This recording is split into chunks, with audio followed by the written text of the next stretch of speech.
Are you in the market for a used aquarium, but like so many of us out there, you're nervous? You want to make sure you're buying the best possible tank for the best possible deal? Well, let me tell you, this is the video for you. Stay tuned.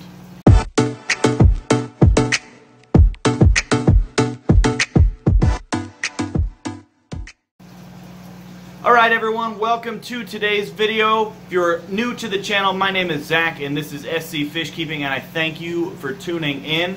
Like I mentioned in the intro, today's video we are going to be talking about buying used aquariums. I'm going to tell you where you should be looking.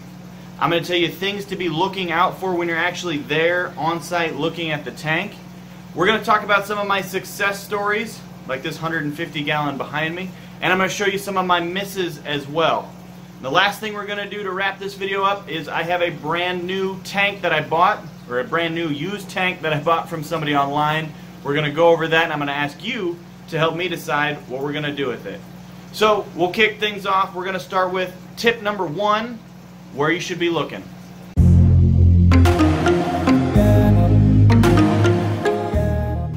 Alright, so we're going to talk about the where. Where should you be looking to buy a used aquarium? The first place I'm going to go over, Craigslist. I think everybody is familiar with Craigslist. It's a fantastic place to buy, sell, or even trade. I have traded for aquariums, so Craigslist is a good spot for that. Main downfall with Craigslist, you have no idea who you're dealing with on the other end. A lot of Craigslist posts don't have pictures, so it's a little more of a guessing game, I guess, if you want to put it that way. So Craigslist is not typically where I start. The two places that I like to look, Facebook Marketplace. The Facebook Marketplace is a fantastic place to buy and sell aquariums. You can choose the radius from your own location, so you can be looking for things that are not so much of a drive, or if you really want to go out there, you can open it up. You can open up your search radius. You also see pictures of who you're dealing with. You can look at their profiles. You can see the other things that they're buying and selling, and they even have ratings where people that they have sold to before can go and rate them. So you're a lot more trusting and you can be a lot more comfortable with the person that you're interacting with. There's also pictures on most of the Facebook Marketplace posts. So Facebook Marketplace is my #1 spot to go look for buying used aquariums. The second place that I like to go is any of those neighborhood-centered apps. Nextdoor is the one that I use. I think there's Letgo. There's all kinds of them. You've seen the commercials. You know what I'm talking about.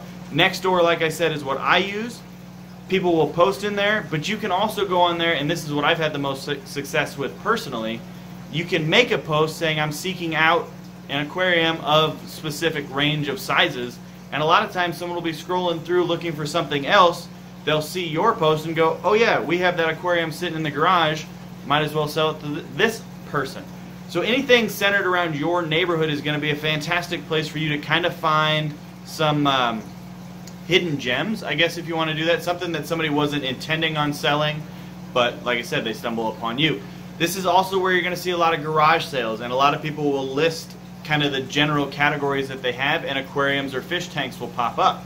So those are the 3 places that I look: Craigslist, Facebook Marketplace, any of those neighborhood apps like Nextdoor.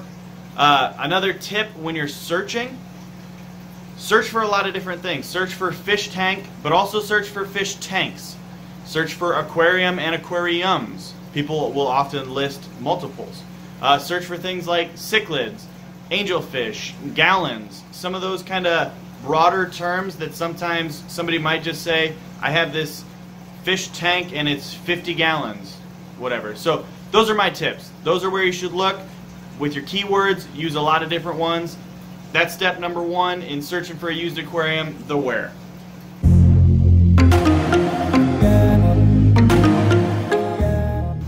Alright, tip number 2. This is going to cover what you should be looking for when you're actually on site looking at the aquarium. Now, we're going to go over to the tank that I bought, and I'm going to point out some areas on this one so I can actually show you what I'm talking about rather than just sitting here and rambling. So let's go over and look at this 45 gallon aquarium that I recently purchased. Okay, so you found your post online. Mine happened to look like this.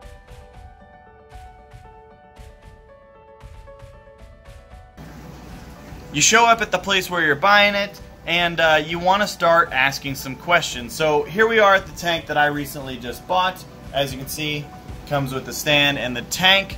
Some of the questions that you want to ask are, what was the aquarium used for? What kind of fish were kept? Were they freshwater? Were they saltwater?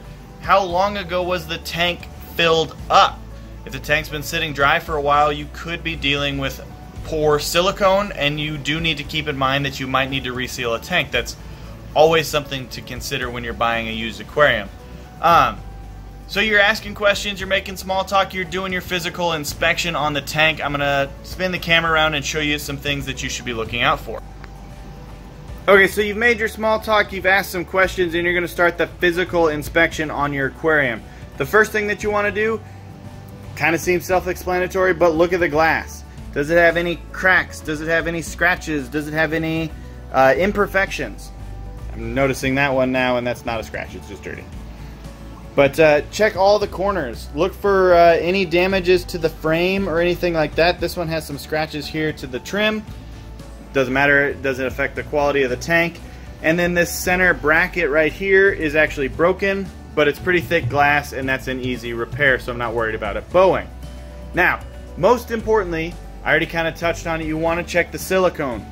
You want to run your finger up and down every inch of that silicone. Look for any imperfections. Any bubbles? Can you catch it with your finger? Is it starting to peel up? Is it dry or cracking? The main concern that I have right here on this tank is this area here, where you can see the silicone has actually peeled off. It's still connected there in the corner, so this technically might still hold water, but it is also something that I might just reseal for my own peace of mind. As I said, resealing a used aquarium is always something that should be on your mind. Now, if your aquarium is lucky enough to come with a stand, another thing to do is check for any water damage. With wood like this, is it bowing? Can you find signs of any, if it's painted, any of the paint peeling? Do the doors, you know, do they open or close? Are the hinges rusted or anything like that? All those would be signs of water damage and something that you really want to look for. Another thing you can ask is if the owner would fill the aquarium up for you. If you fill it up there, if you notice any leaks by just running your finger along all the seams, you can negotiate a cheaper price if the aquarium is technically broken.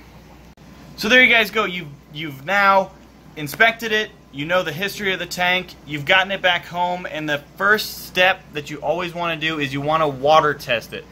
Even if it was filled up by the owner before you left with it, water test it again when you get home, leave the water in there for a few days, and look for any leaks. Now, I would water test this aquarium, but like I said with that silicone, I am actually just going to plan on resealing it. If you're interested in me showing you how to reseal an aquarium, let me know down in the comments. But I will reseal this tank, and then we will go ahead and fill it up and do something with it.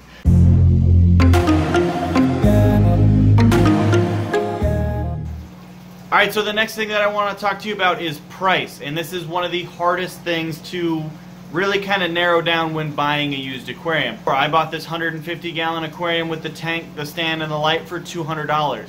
That's a fantastic price for an aquarium that's in fantastic shape. Personally, if you're just buying an aquarium, I don't like to spend more than $1 per gallon just because Petco does that $1 per gallon sale. In my head, if I can buy a new tank for $1 per gallon, why should I spend more than that on a used tank? But when you get into the really big monster tanks, sometimes you have to spend a little more. So the best thing to do when trying to figure out what you should pay, set a budget, stick to that budget, and be patient. Take your time, look for the best deal, see what other people are selling similar aquariums for, and just really be patient. Don't jump on something right away just because it's there. So those are my tips for saving money. Let's go and take a closer look at the aquarium that I bought.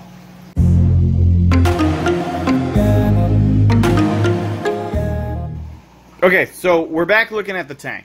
Now, I showed you before the post that I found when I bought this tank.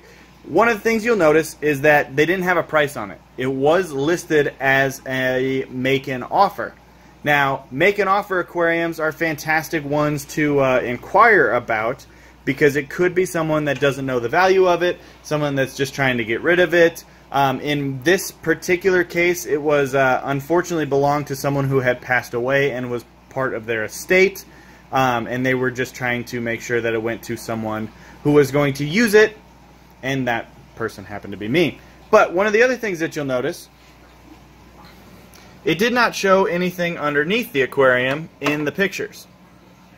Now, I have air pump, I have multiple filters, I have decor, I have gravel, I have products, I have backgrounds. Inside the aquarium I have under gravel filter and a broken lid, which was broken actually when they were moving it into storage, so I gotta hear that story. But, so this is something that it was not listed with all that extra stuff, but it appears that I have everything that I could possibly need to set this aquarium up, and that was not included in the post, so that was kind of a bonus find for me. Now, another thing about this post is I made an offer. We went back and forth for a little bit, and I ended up getting a fantastic price for this tank. I paid $50 for the tank, the stand, everything inside. It was nearby because I used the Facebook Marketplace, and yeah, so fantastic tank. I'm super excited about it.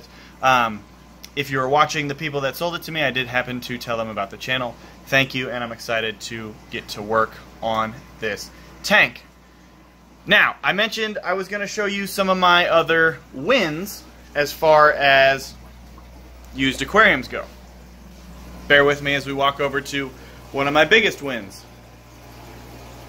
My smallmouth bass tank with Millie, my massive smallmouth bass. This is a 150-gallon aquarium. It came with the 6-foot light, and it came with that stand already painted and in the condition that it is. For this tank, I paid $200, and that's it. Silicone was good, it water tested fine. This is a win and something that you can find if you keep your eyes open. Now, let's go over some of the misses by heading to my graveyard garage.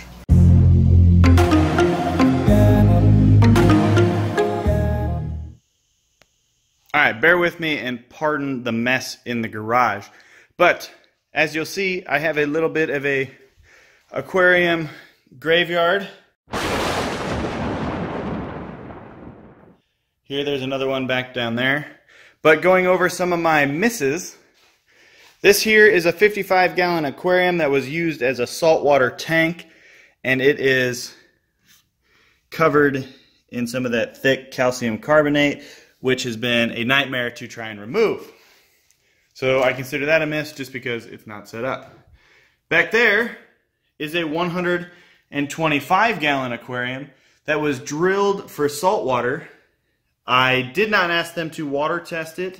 It does leak from both the tank and the overflows, and I've never messed with a drilled aquarium, so that is one that is also a miss that I don't know what I'm going to do with. Now, this aquarium is actually not a miss, but I want to talk about it because this is my 125-gallon tank that split on me right here. This panel actually separated from this panel. This is something that I could sell, but given that it leaks, it's going to be impossible to get rid of unless I sell it for dirt cheap, which I didn't pay dirt cheap for it. So this is kind of my aquarium graveyard. These are my misses.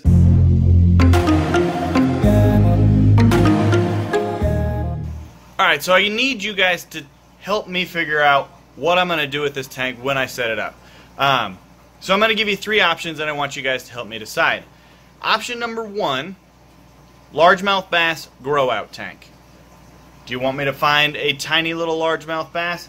We'll throw them in there, we'll grow them out, and you guys can watch and document with me as we grow that monster and prepare him for life in the pool. Option number 2, do you want to see a planted tank? I can do a planted tank with this, show you all the steps for setting up your own planted tank, and we can even move Mark Singer, my ridiculously monster rainbow wolffish. They like planted tanks, so we could do a Mark Singer planted tank. Third option, we could look into African cichlids.